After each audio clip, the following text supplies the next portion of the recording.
Tes tes tes tes 1 2 3 tes 1 2 3. Oke, hello guys, balik lagi di channel gua hari ini. Hari ini gua bakal ngelanjut lagi nonton anime yang berjudul Blue Lock episode ke-16 kayak gitu ya. Jadi ya episode sebelumnya itu mood gua bagus banget gitu ya. Jadi kita akhirnya tahu nih ya kemampuan barunya Isagi, dimana dia mencuri kemampuan orang lain gitu ya, menganalisis mencuri gitu ya, kemampuan daripada orang lain. Nah, istilahnya itu bakal menarik banget karena kedepannya kemungkinan dia bakal mulai nih bahasanya mencuri-curi kemampuan, menganalisis kemampuannya dan akhirnya menjadikan itu milik dia gitu ya. Dan ya itu bakal menarik banget sih gitu kalau menurut gua gitu ya. Dan ya kemarin si Naruhaya ya kalau nggak salah itu akhirnya berpulang gitu ya, bahasanya harus menyerah terkait dengan mimpinya dia untuk menjadi best apa namanya striker in the world gitu ya. Jadi ya apa ya, jujur gue respect sih sebenarnya sama si Naruhaya ya, karena dia itu kan memang punya tujuan yang memang apa namanya untuk ngebantuin keluarganya gitu ya, bahasanya yang akhirnya ya ada wujudkan untuk mewujudkan impian, bukan impian sih, kayak pengen mengubah kondisi keluarga ekonominya dia lah bahasanya dengan impiannya dia untuk menjadi seorang pemain bola gitu ya. Dan yang gua suka dari Bulog itu ya memperlihatkan bahwa dunia itu keras, dimana lu nggak bisa ngubah kehidupan lu cuma berdasarkan pada mimpi lu, anjay gitu ya. Karena memang lu bermimpi pengen jadi sepak bola apa tuh, pemain sepak bola terhebat, striker terhebat gitu ya bahasanya. Tapi ya nggak selamanya mimpi lu tuh bisa terwujud, dan akhirnya ya ujung-ujungnya artinya kalau misalkan lu menumpukan keinginan lu untuk mengubah hidup lu pada mimpi lu gitu ya bahasanya, untuk menjadi contoh kalau sini kayak Naruhaya pengen jadi pemain bola, ya artinya ketika mimpi lu itu gagal maka lu nggak punya opsi lain. Nah, untuk banget di sini si Naruhaya itu udah ikhlas gitu ya, jadi udah aman lah, udah enak gitu ya. Makanya nih keren masih kalau menurut gua sih di Blue Lock gitu ya. Maksud gua kayak untuk penyelesaian Naruhaya, maksud gua kayak up tuh aman aja gitu loh, meskipun dia tereliminasi dengan menurut gua ya um, udah gak ada harapan lagi gitu ya, tapi setidaknya dia udah ikhlas lah bahasanya gitu. Dadah, kemungkinan lawan berikutnya daripada Nagi terus Isagi sama Baro gitu ya, itu adalah si Chigiri terus Kunigami sama si Reo. Maka aneh istilahnya gue bakal penasaran nih kalau bener mereka bakal tampil apa tuh, bakal bertarung bareng gitu ya, siapa yang bakal diambil sama Isagi. Karena feeling gue yakin banget Isagi bakal menang gitu ya. Jadi kita lihat lah kayak gimana gitu ya. Oke, kita langsung aja nonton untuk episode ke berapa nih ya, episode ke-16 dari Blue Lock. Oke, ini episode 16, kita mulai saja. 1 2 3.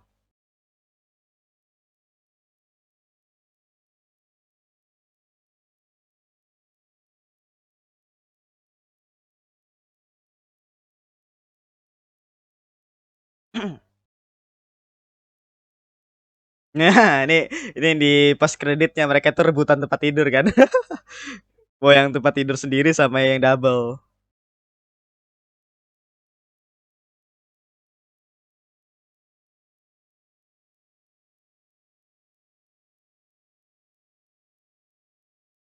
Oke. Iyo. What the hell? Ya. What the hell? Anjing, si Baroni kayak arogan, intimidatif, tapi ternyata dia itu rapi orangnya, anjir gila. Ini gap moy apa ini? Iya, jadi dalam diri dia pun juga ada aturan dirinya juga. Iya, disiplin gitu yo. Iya. Makanya apa itu keras sama orang lain dan kayak intimidatif banget sama orang lain atas peraturan, karena dia itu juga menerapkan peraturan pada diri dia.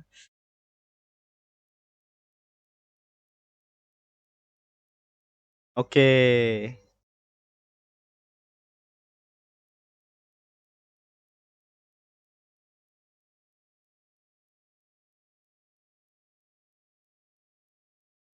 Reaksi kimia. Oke, jadi bisa bisa dibilang kayak ininya dia tuh kayak reaksi kimia bahasanya ya. Nama tekniknya atau kayak gue nggak tahu ya. Tapi istilahnya ini menurut gue gap moe sih, karena Maksudnya orang kaya baru gitu ya, yang intimidatif, gua itu adalah raja gitu ya. Ternyata dia tuh apa tuh orangnya rapi, disiplin gitu ya. Berbeda banget biasanya kan kalau raja yang intimidatif itu rebel orangnya gitu ya. Tapi sih dia tuh benar-benar keras juga kepada diri, jadi kayak lucu aja gitu loh.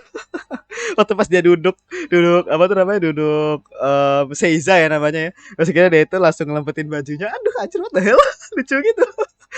Si Naga langsung kamu jujur banget lagi. Kamu itu kayak mate gitu. Oke, mana ada visualnya lagi tadi, aduh anjir anjir. Itu lucu banget sih.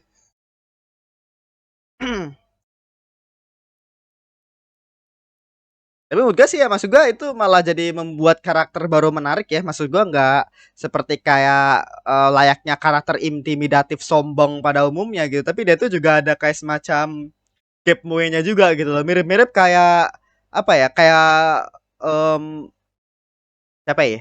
Kayak Nagi misalkan gitu ya. Dimana kayak ya awal itu kan dia polos gitu. Tapi dia sebenarnya dia tuh kayak ngeri dalam dirinya dia gitu ya. Ambisinya dia. Kayak Isagi. Jadi orang di sini tuh ada sisi komedi, ada sisi seriusnya. Selalu gitu. Ada sisi komedinya, ada sisi seriusnya. Kayak menarik aja gitu loh. Perpaduan tiga orang.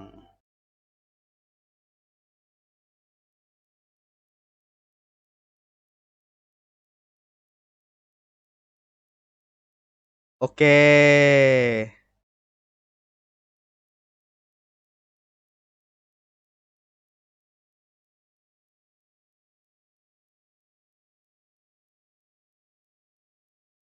Gila, disiplin banget sih sumpah. Enggak, dia tuh kayaknya udah nentuin apa ya, nentuin standar latihannya dia, cuy. Yes. Drakor 40 menit, anime bisa 2 episode aja.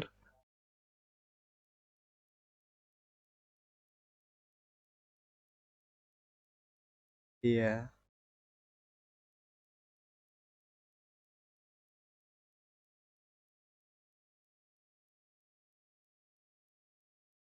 Oke.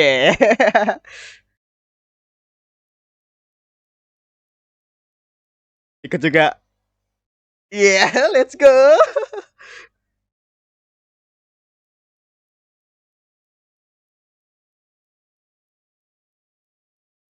Kakakku Hano. Seksi kedua. Oh, laporan. Let's go.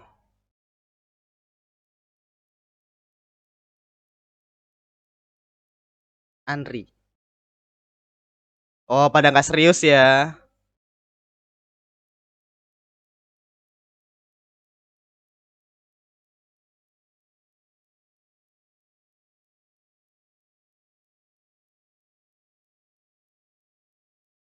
Wah,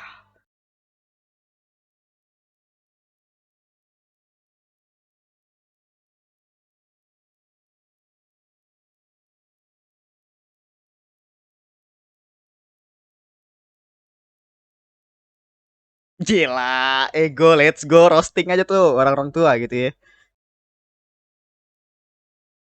Bener sih.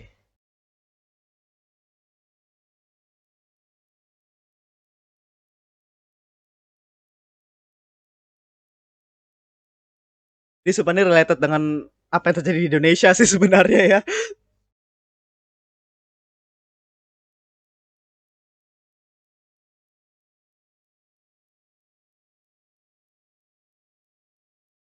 Iya.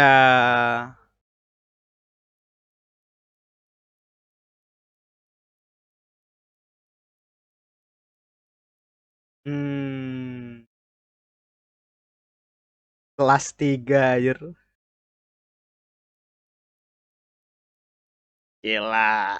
Itu bener sih.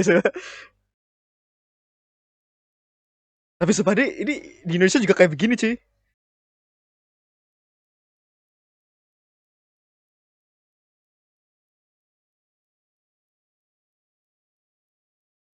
Hanyalah dasar, benar.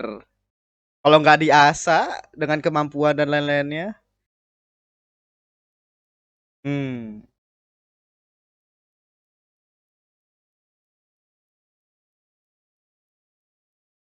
Oke.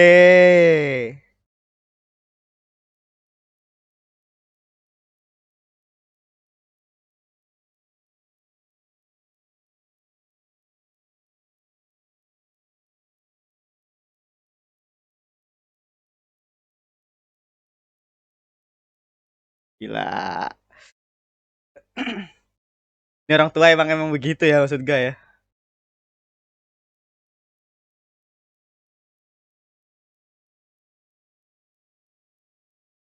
Gila, udah dirapihin cuy. Oh my god, coba nih. Gap hebat aja sih baru. Baru si pelayan aja. Udah lagi.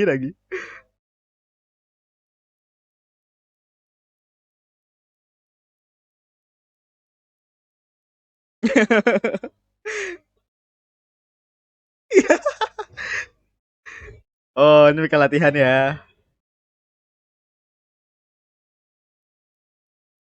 Buset.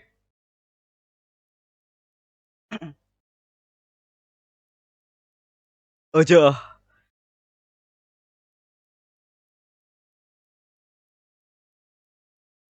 Enggak, mereka udah kalah cuy. Pas pertama kali.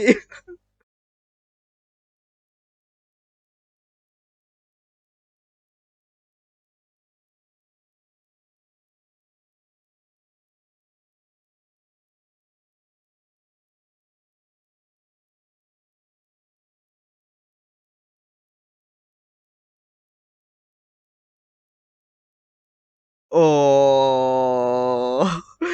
Pengen bahas dendam dia, ya kan? Iya. Yeah. Lu udah nyanyitin gua gitu ya. Gua bakal buktiin nih. Lu bakal nyesel gak milih gua gitu. Itu kayak diputusin pacar aja.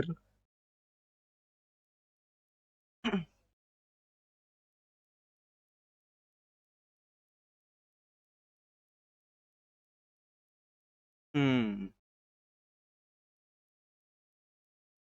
Bekerja sama dengan lawan. Ya juga sih soalnya posisinya dia tuh harus tahu apa yang dilakuin sama Baru. Agama Mama King.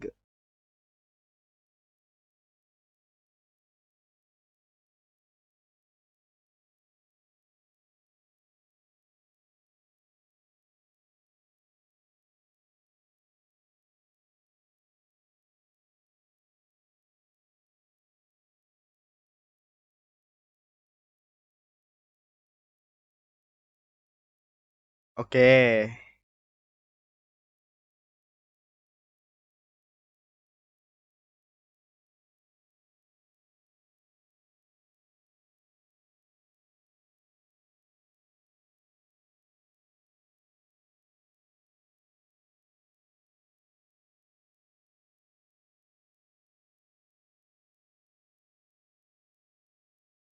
Gila.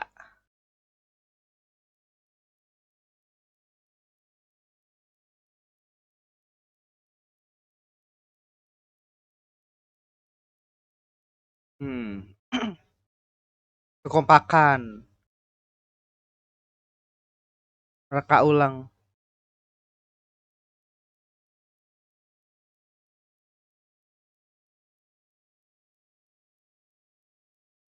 Wah, analisis gitu ya. Uh.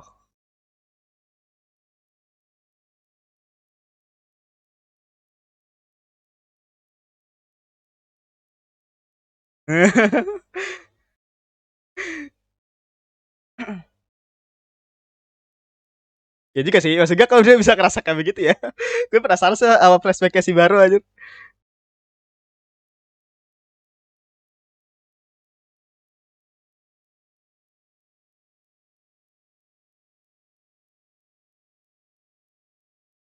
Hmm. Karena disiplinnya itu kali ya maksud gua. Akhirnya dia tuh kayak menerapkan semua hal itu jadi kayak ini apa? Sesuai dengan aturan gitu loh. Dan sekarang dia sudah menentukan standar aturannya itu. Kunigami.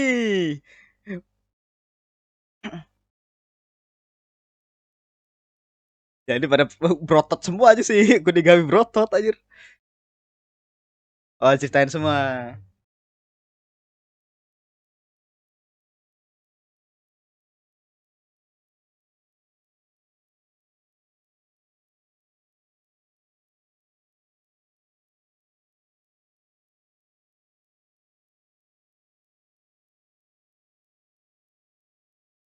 Shigiri. Iya, Ujo. Gila muka sama badan beda banget aja.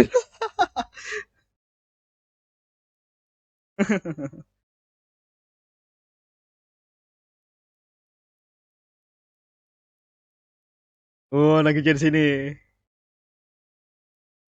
Ini fan service banget buat cewek sih kalau nonton ya.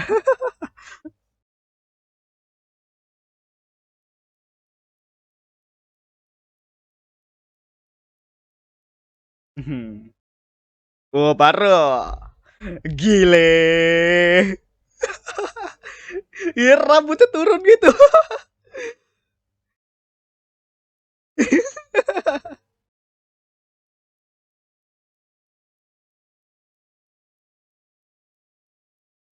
Iya.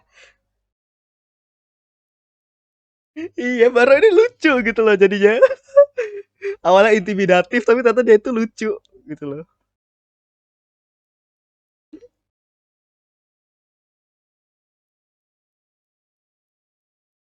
Ingin. Wah, real.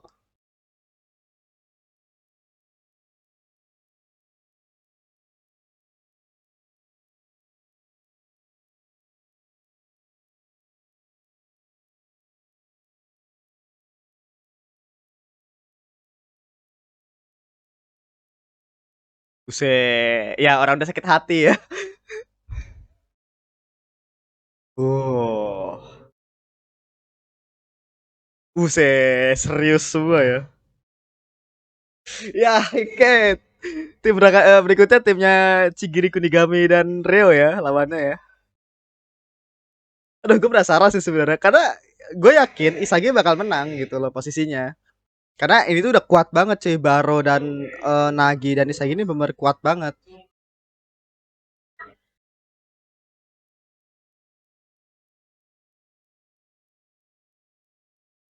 Hmm.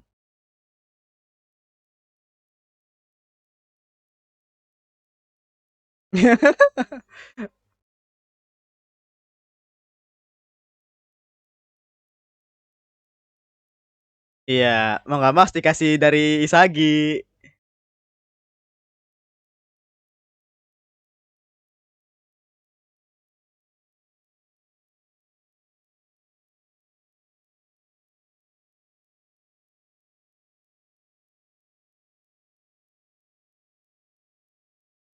Tim Weapon. Satu hal yang krusial apa tuh? Oke, berarti kalau misalkan dia menang dia mengambil Cigiri ya cepatannya.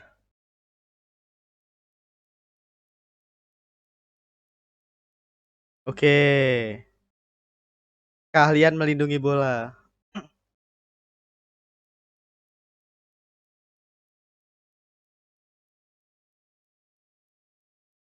Iya, pilihannya beda-beda ya.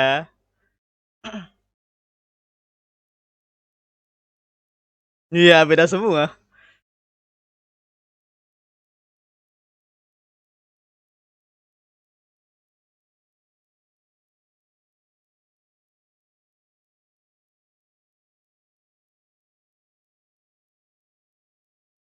Hmm.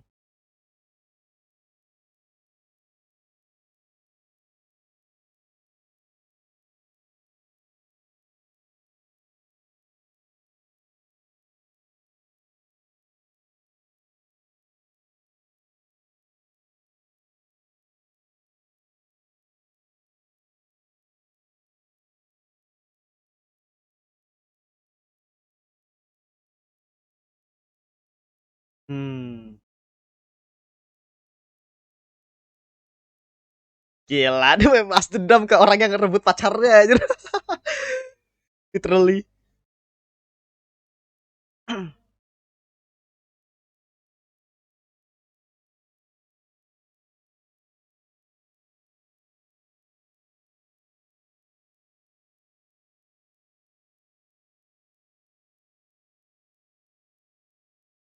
Hmm. Iya, potensinya gede kalau Nagi mah.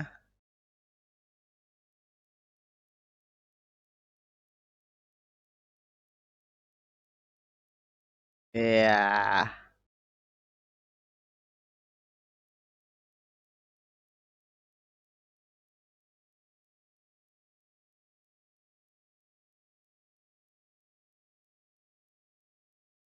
Gila sih.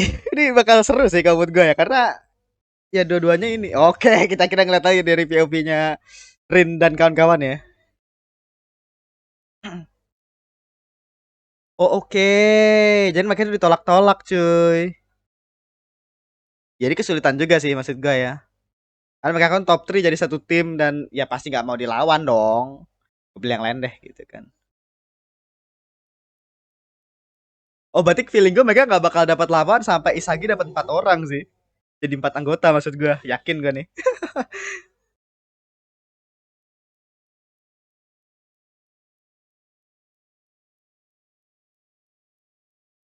Hmm. Bacira ini loh. Selalu positif cuy. Percaya sama Isagi gitu loh. Let's go Isagi. Ini bahasa bentar banget cuy sumpah aja.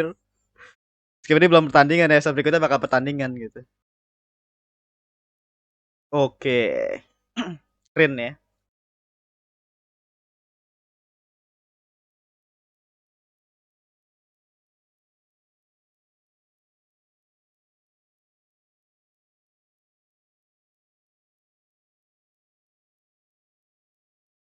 Bola kesepian.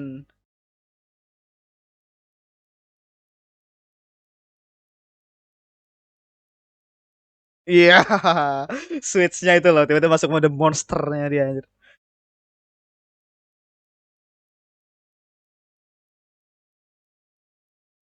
Hero.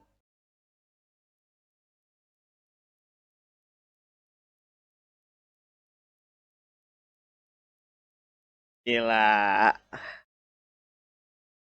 Aduh, ini pertandingannya maksud gue kayak beda ya. Masih kita semua itu tahu karakternya cuy. Masalah di sini. Ini bakal seru sih.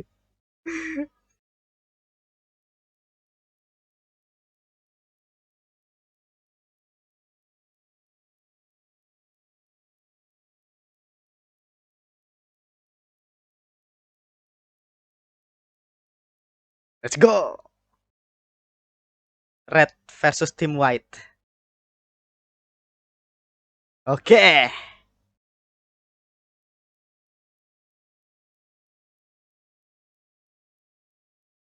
Turun kamu dari tahta aja. Oh iya kan sama-sama tubuhnya kuat ya. Oh.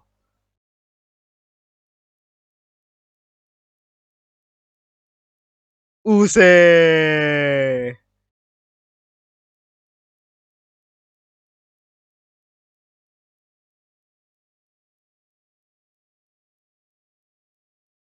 Oke.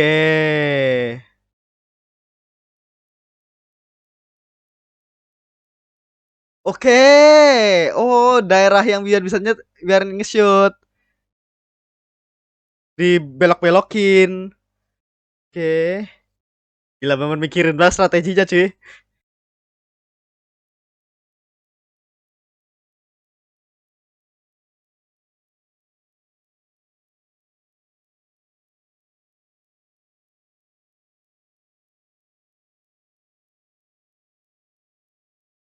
Wah, Rio.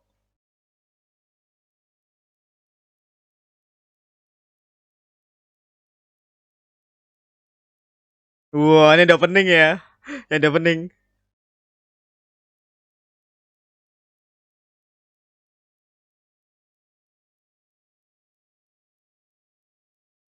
Gitu. Oke, udah ngerebut ya. Iya. Oke, strateginya begini ya. Mm-mm.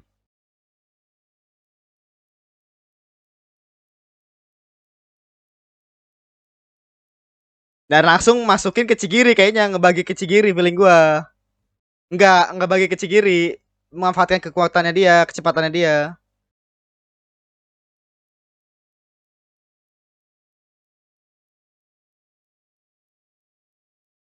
Enggak, Cigiri lari itu. Nah, kan? Iya. Ya.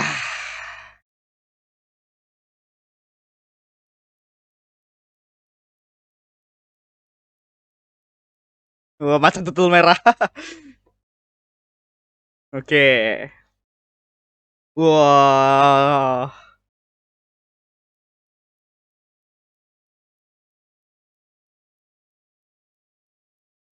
Iya, cepet banget sih.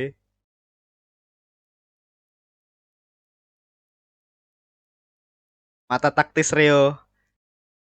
Iya, berarti mereka pun juga sempurna cuy, bahasanya. Iya, itu yang kurang nih. Yang kurang dari tim Isa gitu itu. Kan mereka tuh ngerti kemampuan masing-masing dan memanfaatkan itu.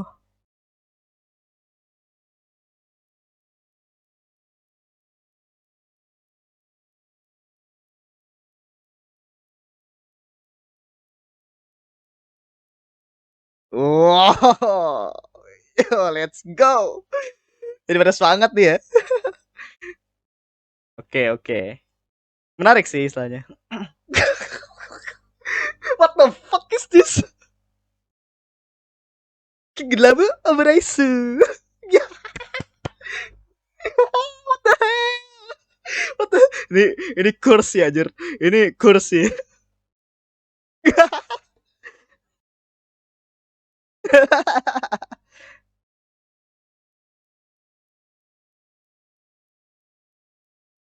Oh, oke. Okay. Tak serba. Lucu banget aja sama ini.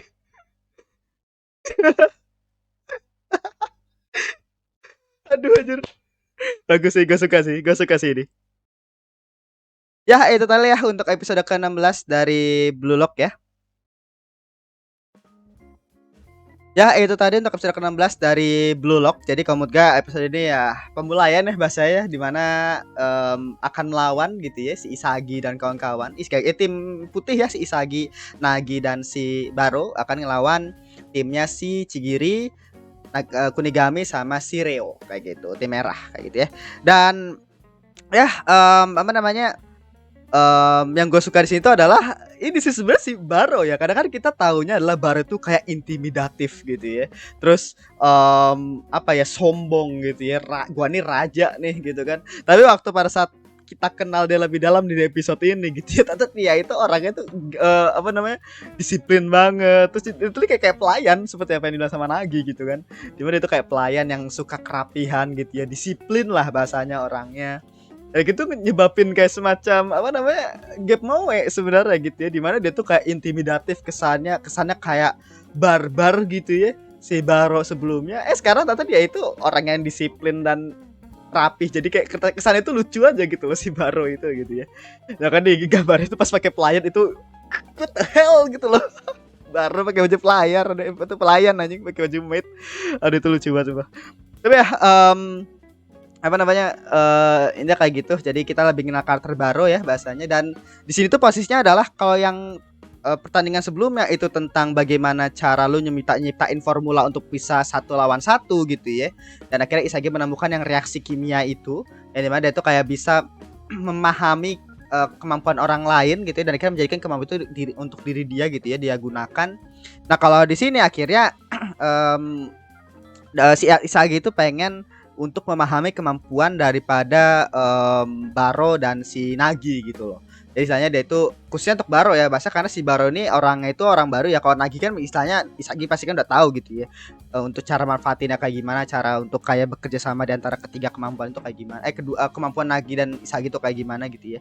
Nah kalau si Baro ini kan Isagi kan belum tahu ya, istilahnya dia itu cara dia bermain tuh kayak gimana, terus bagaimana cara dia agar bisa menang dengan kemampuannya Baro untuk dimanfaatkan gitu ya, bahasa di antara ketiga pemain ini gitu ya. Jadi istilahnya apa tadi, memahami kemampuan masing-masing, akhirnya menggunakan ketiga kemampuan masing-masing tadi itu untuk apa namanya ya, membuat sebuah strategi agar mereka itu bisa bekerja sama dengan kemampuan yang cocok itu gitu loh bahasanya, dan cocok dengan kemampuannya mereka. Nah ini akhirnya diterapin waktu pada saat di timnya si Chigiri, terus Kunigami sama Shireo atau tim red gitu ya, tim merah gitu. Dimana di sini mereka tuh bener tahu banget kemampuan mereka masing-masing. Si Kunigami akhirnya menjadi kayak apa namanya pertahanan gitu ya, dan Shireo akhirnya menjadi kayak mata taktisnya atau kayak ya literally kayak tahu mau ngumpan kemana gitu ya, bahasanya kayak apa ya, pinter ngumpan lah bahasa apa tuh, player make itu apa bahasanya kalau di sepak bola itu um, player maker atau apa gitu gue lupa bahasanya gitu ya. Tapi yang jelas si Reo itu kayak begitu, dia tuh tahu mau ngoper kemana gitu ya, dia tuh mungkin kayak Akashi lah bahasanya, tapi bedanya kalau di sini tuh ya dia itu pinternya tuh ngoper gitu kan, sama sih kayak Akashi gitu ya, tapi bedanya kan nggak gila Akashi gitu kayaknya si Reo ini. Nah kalau si Chigiri itu kan lari cepat, jadi mereka tuh memanfaatkan semua tadi akhirnya menciptakan sebuah strategi di mana si apa namanya Kunigami nahan si raja gitu ya, atau si Baro, dari kira si itu datang untuk ngerebut bolanya, langsung serangan balik dibawa sama si Reo. Nah si Reo langsung ngasih ke Chigiri, jadi memanfaatkan kedua kemampuan tadi gitu ya bahasanya untuk untuk pertahanan sekaligus serangan balik. Jadi itu mood gue jadi kayak yang menarik gitu lah bahasanya. Dan kira kan karena memang cocok banget ya, karena si Chigiri sendiri kan istilahnya nggak bisa dihentikan sama si Nagi gitu ya, karena kemampuan itu kecepatannya dia gitu kan, meskipun stoppingnya itu akhirnya ngebuat dia lambat gitu kan, seperti apa yang dibilang sama Nagi gitu. Nah terus si Ryo sendiri kan dia bakal jagain si Isagi gitu ya bahasa, karena kan kemampuan mereka itu hampir mirip gitu kan, kemampuan mata untuk membuat strategi dan lain-lainnya gitu ya, matanya Isagi sama matanya si Ryo itu kan mirip gitu ya. Nah terus Kunigami sama si Baro itu mirip juga, dimana kemampuan mereka itu fisik juga gitu ya bahasanya. Dan akhirnya Kunigami itu juga tahu gitu bahwa dia itu nggak bisa ngantiin secara penuh si Baro gitu bahasanya. Dan akhirnya dia itu menghalangi sambil ngegeser-geser agar si Baro ini nggak masuk ke lingkaran tembakannya si Baro. Itu pinter sih maksud. Jadi benar-benar kayak memanfaatkan kemampuan mereka, ngerti banget kemampuan masing-masing. Mereka memanfaatkan itu dan akhirnya membuat sebuah strategi agar ya mereka kuat gitu loh bahasanya. Nah posisinya sekarang yang gak dimiliki sama timnya si Isagi. Nah kemungkinan di pertandingannya mereka bakal belajar akan hal itu gitu ya, bagaimana kayak memanfaatkan kemampuan mereka masing-masing, membuat sebuah strategi akhirnya mereka bisa menang dengan kemampuan-kemampuan itu. Contoh kalau menurut gue sih, kalau kita lihat ya si Isagi ini kan apa ya, posisinya sekarang dia itu yang ngoper. Jadi si Baro ini bener pengen sendiri aja sekali dan terima bola, dia nggak bakal ngasih ke siapapun. Makanya si Baro ini kayak one head apa ya bahasanya ya, kayak serangan satu kali gitu loh bahasanya. Nah kalau si Nagi kan masih mau ngoper, jadi istilahnya kalau pengen manfaatin situasi sekarang sih, gue nggak tahu ya apakah Baro bakal mengubah aturannya dia gitu ya. Kadang kan dia juga apa namanya memberikan peraturan pada diri dia sendiri, di mana dia tuh nggak mau ngoper, dia itu bersikukuh pengen ngegolin gitu ya bahasanya. Padahal ya butuh kerja sama tim untuk bisa yang namanya apa namanya, untuk bisa yang namanya melewati semua itu gitu ya. Meskipun kerja sama tim itu bukan dalam konteks emosional, tapi dalam hal apa, percaya pada kemampuan masing-masing gitu loh. Dan kan memanfaatkan kemampuan masing-masing itu untuk strategi gitu. Jadi saya di sini pun juga mereka pun juga perlu apa namanya, mereka pun juga perlu kerjasama tim cuy. Jadi misalnya kalau misalkan, jadi di sini tuh akhirnya cerita Bulog itu juga berkembang juga cuy. Maksud gua kayak di awal kan konsep yang dibawa itu kan ego, yang artinya lu itu sendirian gitu ya bahasanya gitu. Jadi nggak ada kerjasama tim di seleksi pertama gitu ya, nggak ada kerjasama tim, nggak ada ini dan lain-lainnya. Dan di sepanjang cerita akhirnya ya kerja sama tim juga dipakai juga, meskipun bukan dalam konteks emosional kayak di anime sport lainnya gitu ya, tapi dalam hal yang logis kayak kemampuan dan strategi agar untuk bisa menggunakan kemampuan tadi itu gimana gitu. Jadi ya Blue Lock itu nggak sepenuhnya edgy sih sebenarnya gitu ya, jadi kayak nggak bener-bener apa tuh berpaling dari realitas bola gitu, yang dimana memang perlu kerjasama gitu loh. Itu yang kira gue sadari sebenarnya. Sebenarnya dari seleksi pertama udah kelihatan sih sebenarnya gitu ya, karena mereka bermanfaatin banget kerjasama tim gitu loh di seleksi pertama. Tapi ya tadi tanpa iming-iming emosional hubungan relationship gitu kan. Jadi meskipun ada ya bahasanya untuk kasusnya Kunigami, Chigiri sama Isagi gitu ya, mereka ada sedikit kayak emosional apa ya, kerjasama gitu ya bahasanya.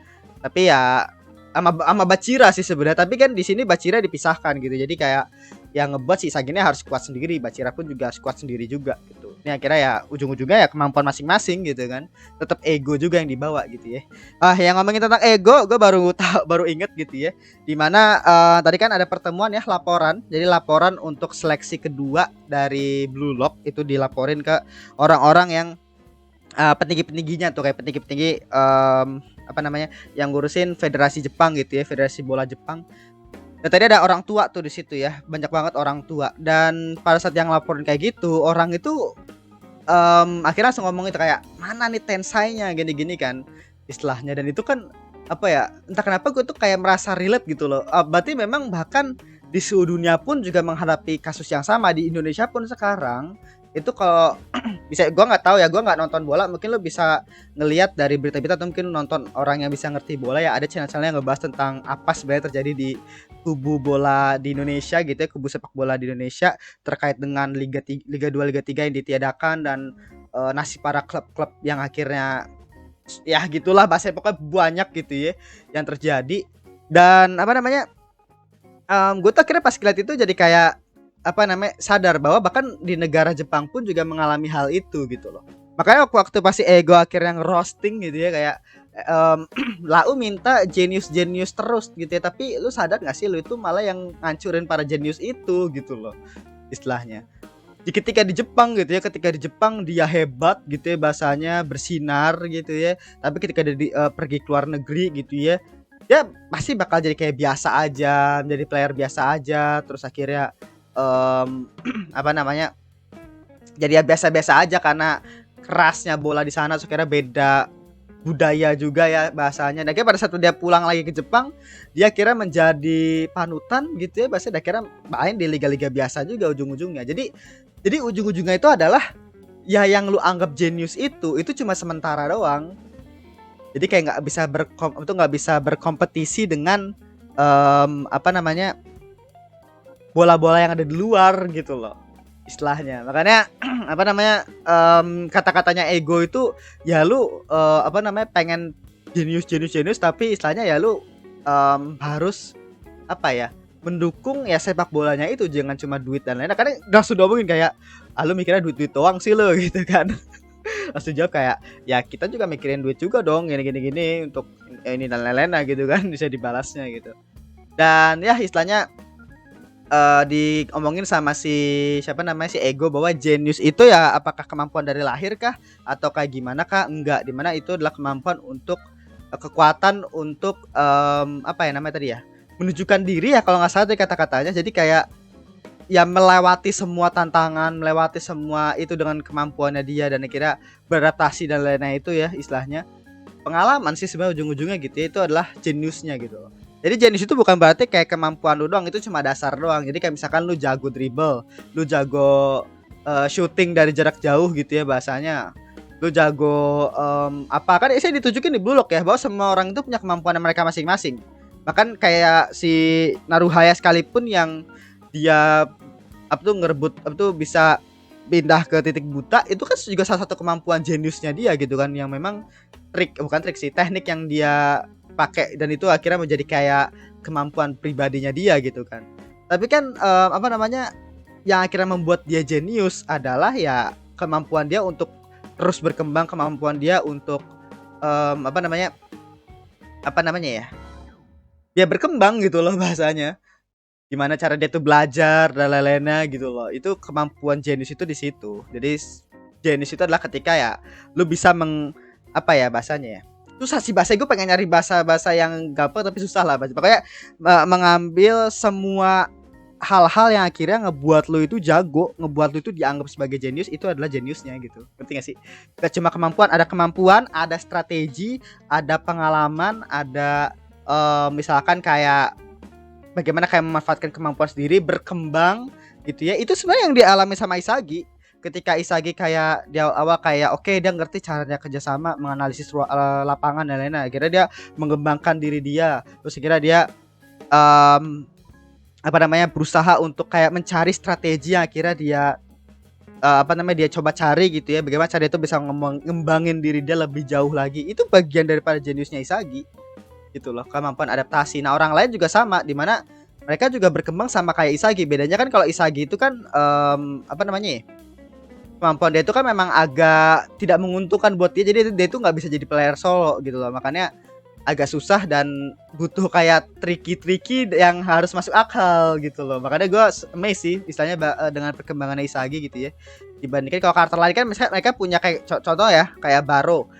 Dan Baro sendiri pun ya bahasanya, meskipun dia secara fisik kuat, secara tembakan juga keras, dia pun perlu latihan yang akhirnya itu harus disiplin banget. 40 menit latihan fisik, lu bayangin aja gitu ya, lu dead gitu 40 menit gitu kan. Tapi kan itu akhirnya bagian daripada disiplinnya dia untuk bisa yang namanya ya membuat tubuh dia itu tetap fit dan tetap apa namanya kuat gitu loh bahasanya. Itu ya dedikasi gitu, baiknya gitu, bukan bagian daripada kejeniusan akhirnya lu bawa dari lahir gitu ya. Contoh kayak Nagi dah, kalau Nagi itu memang potensinya cuy, potensi dia belajar itu gede, makanya apa namanya perkembangannya si Nagi ini yang memang mengerikan kan. Dia tuh tekniknya itu jagonya itu stopping ya, stopping apa stomping gitu gue lupa. Itu dimana dia tuh kayak ngentiin bola gitu kan, kira-kira pada saat pokoknya pas bola datang gimana cara dia tuh bisa dapat bola, terus kira bagaimana cara selanjutnya, langkah-langkah berikutnya lah bahasanya. Itu kan yang dipelatin dari kemampuannya lagi kan. Nah itu akhirnya kemampuan belajar itu yang mengerikan. Tapi kan tekniknya juga sama, dia tuh bukan jago dribble, dia bukan jago lari cepet kayak si Chigiri. Dia tuh sama kayak karakter yang lain, bedanya itu cuma kemampuan belajarnya yang cepet gitu. Sama lah kayak Chigiri, kayak sama Kunigami, sama Reo juga sekalipun. Kalau menurut gua Reo kayaknya gua nggak tahu ya, Reo itu jeniusnya mungkin baru dimulai sekarang karena kan dia tuh kan punya mata taktis ya, atau tadi sebut itu kayak literally kayak tahu nih mana yang harus dioper, mana yang kosong atau kayak gimana gitu ya. Literally kayak Isagi sih sebenarnya, makanya lawannya Isagi itu sekarang bener si Reo sih gitu ya. Makanya ini menarik sih kamu juga gitu ya. Ya pokoknya kayak gitu. Jadi mungkin segitu aja untuk episode ke 16 dari Blue Lock. Terima kasih sudah menonton. Jangan lupa untuk di like, komen, dan subscribe, dan nyalakan juga notifikasinya. Oke, sampai jumpa di episode berikutnya, episode ke-17 kayak gitu ya. Oke, segitu, terima kasih. Bye.